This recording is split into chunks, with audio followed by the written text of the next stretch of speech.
Hey guys, Case of Spades. Doing another video tonight of Strangers with Knives. We finally decided that's going to be the name we're going to stick with. Um, just wanted to give you guys a little bit of an overview of what we're actually trying to do here. There's a ton of knives, or a ton of shows on YouTube and everything about super high-end knives, custom knives, even high-end mid-techs and stuff. And we wanted to just kind of do a show, mostly just us hanging out, but also just trying to go over knives that are more affordable and more attainable and still be collectors, but not have to spend thousands of dollars every week to buy one or two knives. So just want to explain that a little bit more since we never really did that in the other two episodes. We'll start out with what I carried today. I got a new everyday carry, kind of to replace my stretch. It's a ZT-081 black, or the black edition. Got it on Instagram on Trade for the Hogue, and really loving it. It's super light because it's all titanium.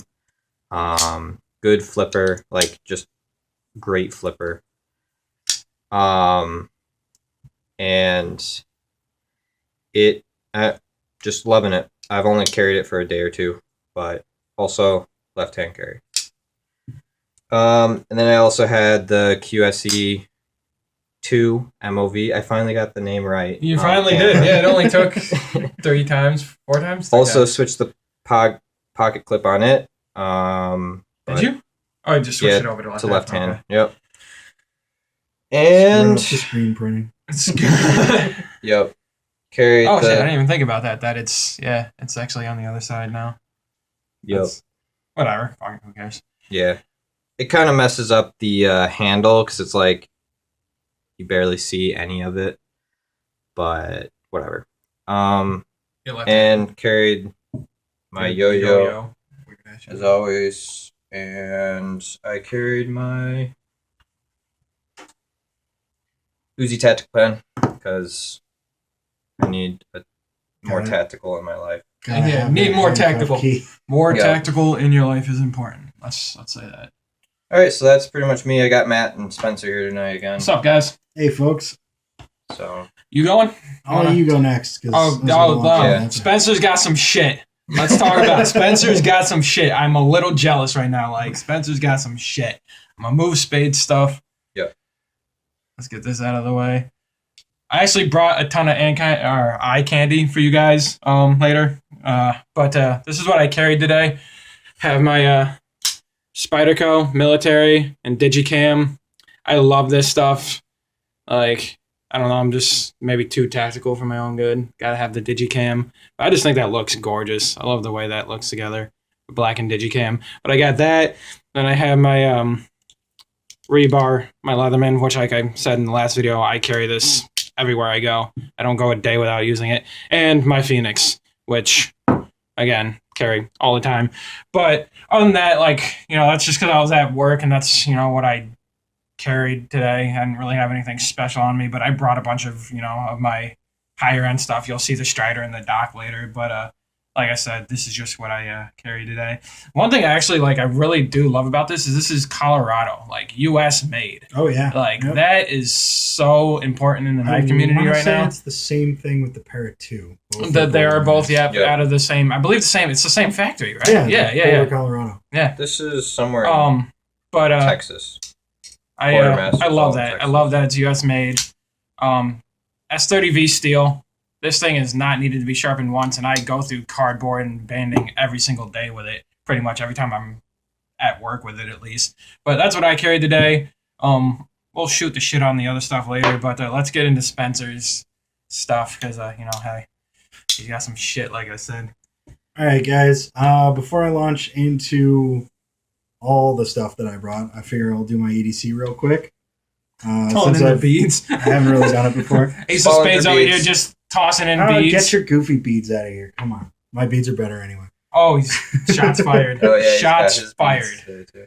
All right. Also, I buy all these beads, but I don't actually put them on knives. Yeah, tons of lanyards, not on any of his knives. No. Which is like kind of random. Let's All right. So first up, something I haven't talked about before. I have a Rogue wallet. Reason I love this thing, it's a front pocket shape, so you don't have to stick it in your back pocket and sit on it all day, and it's RFID shielded. And these days, when every credit card and ID and everything has a chip in it for one reason or another, you don't want people reading them when you don't want them to. I don't even think I've seen this yet. Nope. I've seen it.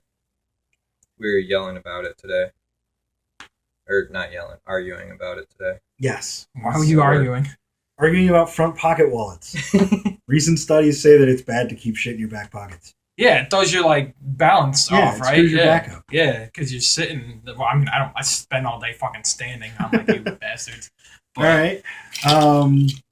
Also got keys. I never throw any of that stuff in. Like I never throw my phone or keys or anything. Yeah, my lanyard with the USN goat bead on it, and I love this thing. The little Grindworks pry bar. That is awesome. I need to great thing to carry around.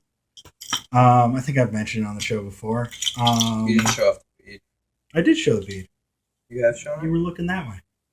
Just talked about it. Come on, man. Come on, man. Stay with it. Finally brought my flashlight around, which normally I keep in my car, but decided to carry it today. What's up? 4.7's Mini M2A. Not the most tactical flashlight because I sadly don't have a push button on the back, but what are you going to do? Whatever. And I can say as of this morning, because like I said, I keep it in my car normally, this thing works as low as 9 degrees like it was today. So really rugged for a little flashlight, especially running off, your normal double A's. Is it on double A's? It is, which I really like because you don't have to go buy those pesky 123A cells or anything like that. I was gonna say my Phoenix runs on like CR123s. Yeah. Which I didn't have a hard time finding. I just went to Radio Shack, but they're still less common than your typical. No, absolutely. And then I also have with me, before I talk about my main knives, my Made in America knife, which is one of the few Kershaws that is American made. I've got the Blackwash Kershaw Blur.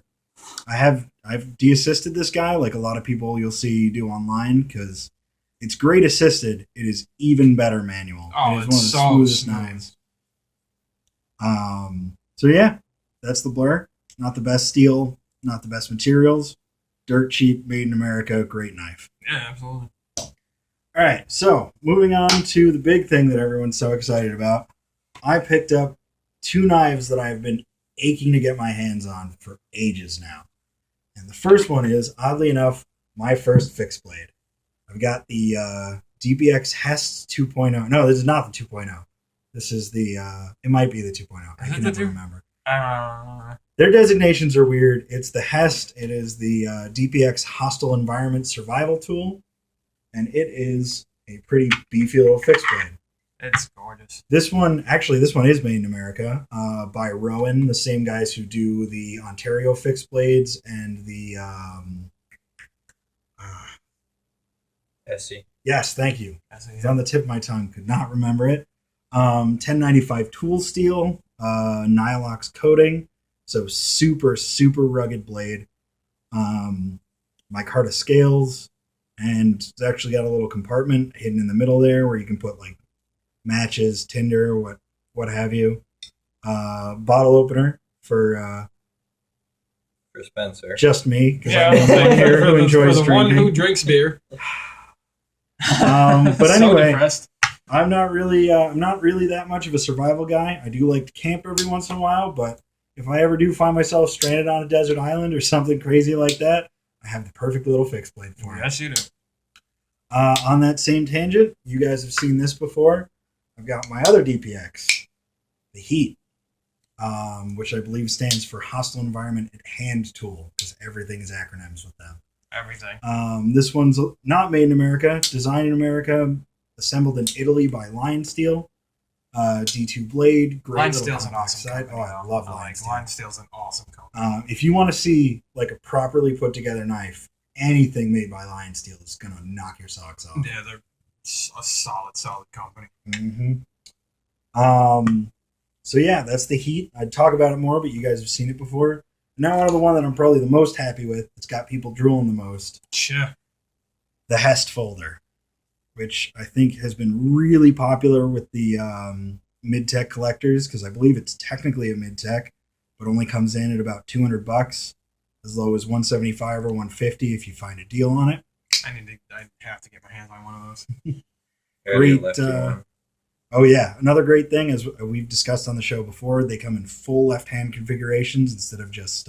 Which is really a solid clip. thing that they do. Yeah, like, it's really cool. I mean, it doesn't affect me obviously, but like to just know that they're like aware that they have left-handed knife collectors and knife users in general is a great thing, because a lot of companies don't even give you the option to switch over.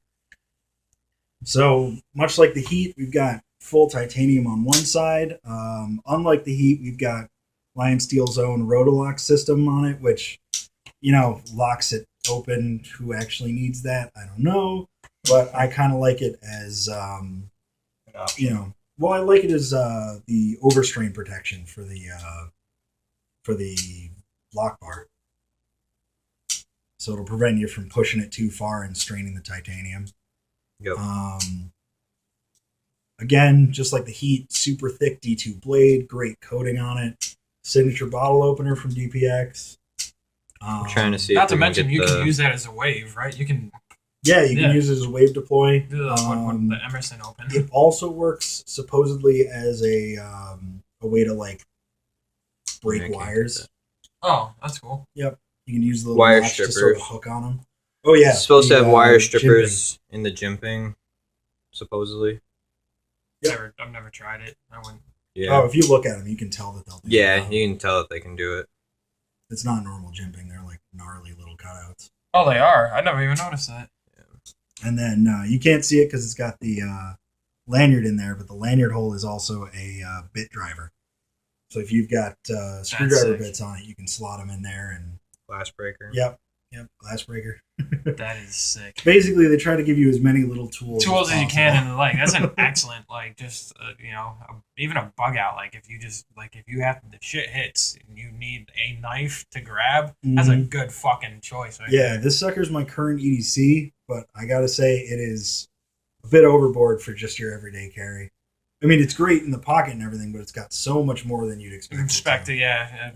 Everyday carry to have. But no, I absolutely love this thing. Like I was thinking about, we've talked about me wanting to pick one up, and that's smooth as balls too. Like look at that. Yeah, which I was telling you before. The crazy thing about it is that it's nylon bearings nylon bushings in there. It's not a bearing system. It's not phosphor bronze. Yeah, which is it's crazy. Like the cheapest, simplest pivot ever, and it just flies. Look at that. It really does. It flies, and it's so smooth. It's like that's not me. That's barely any pressure right there. That is just smooth all the way through. That's gorgeous. Absolutely gorgeous knife. Definitely gotta pick one up. The hell out of that thing.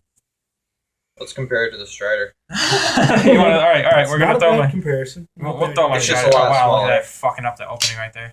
We'll throw my Strider on here. Where's she at? Right there. There we go. Strider. She shows up again. How could we not continue to talk about this knife on the show? Yep, sorry guys, but you're gonna see my Strider. It's very possible that this is the most expensive thing that will ever make it onto this show. I'm planning on picking up here's a little surprise for you guys, planning on picking up a field grade bodega when I get my taxes in. So that is going to be a sweet knife. Yeah, I'm pretty stoked on it. Like it's the one I've been looking at has the same scale coloration as this almost, and all black. The rest of it's just black. But there you go. There's another. That's the other crazy thing I was going to talk about this. Same with the Heat. Toss that. I don't even know if you'll be able to see it. Yeah, go. Just how gorgeous they are together. Are we good there? They do look. Right. That's an absolutely. Now that is 4 knives that will give you a boner. If it doesn't, there's something wrong with you. You probably stop watching the show. Yeah, like if you don't love that right there, we don't. That whatever. See you later. Cool. So the funny things about these is, unlike most knives, these aren't scales. These are both these G10 slabs on here are a full half of the body. So if you look at them from the spine down, you'll see there's no liner in there. Oh, I didn't even know that. That is just a pure slab of high-grade G10. I learn something new every day. I did not know that. Which is how it's as light as it is, really. Look at that. I'll be damned. And I was expecting, because you don't get any flicks in this because it's small. I thought there'd be flex in the side with the full-size hest, but there's none at all. I gotta figure it's probably the backspacer that holds it in place, but it is a sturdy knife. No, yeah, I don't feel any give in anything right there. That's absolutely gorgeous. But seriously, that little grouping right there. If you don't love that, there's something wrong with you. All right, what other eye candy can we throw in here? I don't even know where my dock is. You've got piles of it. I was gonna say, where's my? I don't even know where my. My dock's over here. Get the other Strider design in there. Other Strider design, some DPX and some Strider here. No, that's a lot of pretty right there too. But yeah, I wonder if that guy who wants my dock is gonna be watching this. Yeah, if you are BadxvxKarma, hit me up, talk to me, see what's good with it. Might be thinking about trading this or doing something with it. I'm not sure yet, but we'll see. I mean, it's still pretty much brand new, but I don't know. Might be doing something with it, might not. But like I said, BadxvxKarma, Instagram, hit me up. What else we got? I mean, that's pretty much all we got. We could talk more about stuff. Yeah. We got let's. All right, I got one more weird thing to show off. I didn't do that. You did not see that. You did not just drop the knife. I figured we'd wait until we stopped talking about the knives for a bit. I ended up being lucky enough to get a really cool Christmas present. There's a guy hanging out on mostly Facebook, but you'll see him in a few shops, stuff like that. I believe his products are sold on edcknives.com right now. His name is Stephen Robbins, and he does what he calls fine pocket tops. And he does these suckers, which are, strangely enough, EDC spinning tops. I want to spin it. Look at that shit. So well balanced. Yep. So these things are designed to be perfectly balanced. They've got ceramic bearings stuck in the bottom of them, so they'll spin forever. He does tons of custom designs, tons of like different variations on them, different sizes, different metals, different plastics. This one is sort of one of his more special designs from what I understand. It's I can't remember what he calls the material, but it looks sort of like an aged copper. Yeah, it does. Was it Zerk? It's not. It's like, I can't remember. If I just say what I think it is, it's going to be wrong. So I'll have to look it up later. It's not on that box. I think there's an abbreviation. I think it's still spinning too. Oh yeah, the thing will go Tellurium. He calls it Tellurium. Yep, definitely wanted to come up with that. Yep. So that's what he calls this sort of aged copper-looking metal. I don't know what metal it actually is, but it's pretty damn tough. It's definitely not as soft as regular copper. And he does that great aging process on it that we can take a closer look at if it ever decides to stop spinning. Might just go forever. Who knows? It's supposed to go for like 2 minutes. They'll go for, if you put it on polished glass, they'll go for like glass. 18 minutes. Yeah. So it's got this cool like honeycomb pattern on it.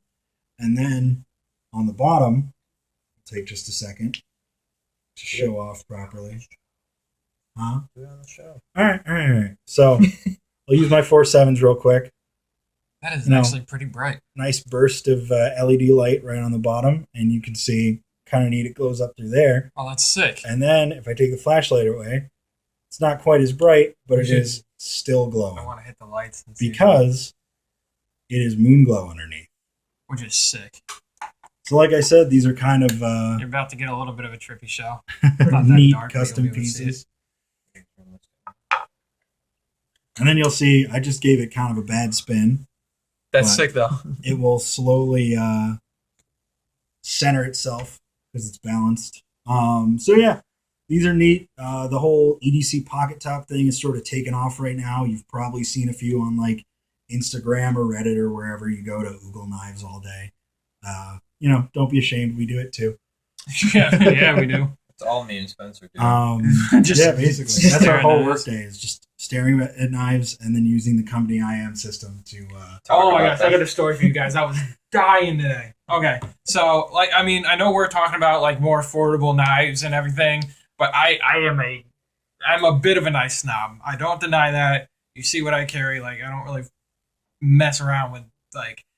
But there was a guy at work today, and I sold a couple of knives at work to a couple of my buddies that work there. No big deal.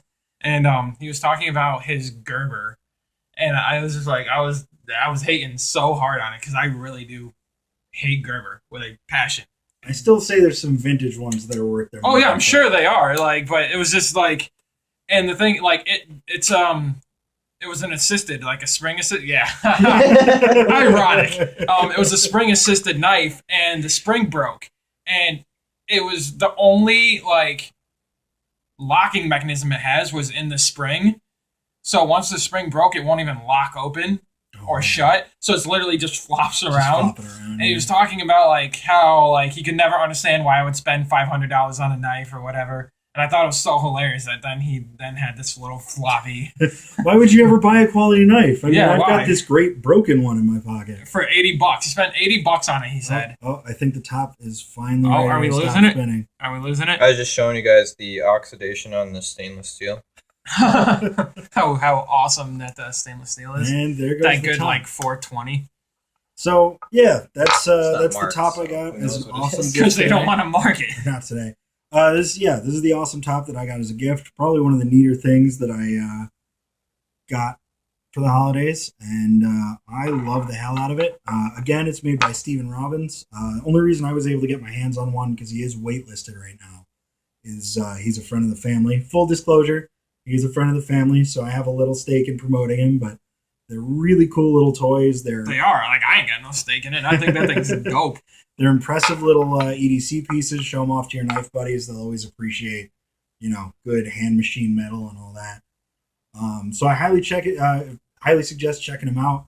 EDCKnives.com sells them, and he's got his own Steven Robbins Fine Pocket Tops Facebook page. So you can go check out some of the other cool creations he's come up with. Sick. All right, guys. I think that's what we're going to call it for the night. Thanks for watching. Like, subscribe, and hopefully you enjoyed the show. I'll see you guys later. See you guys. Bye-bye.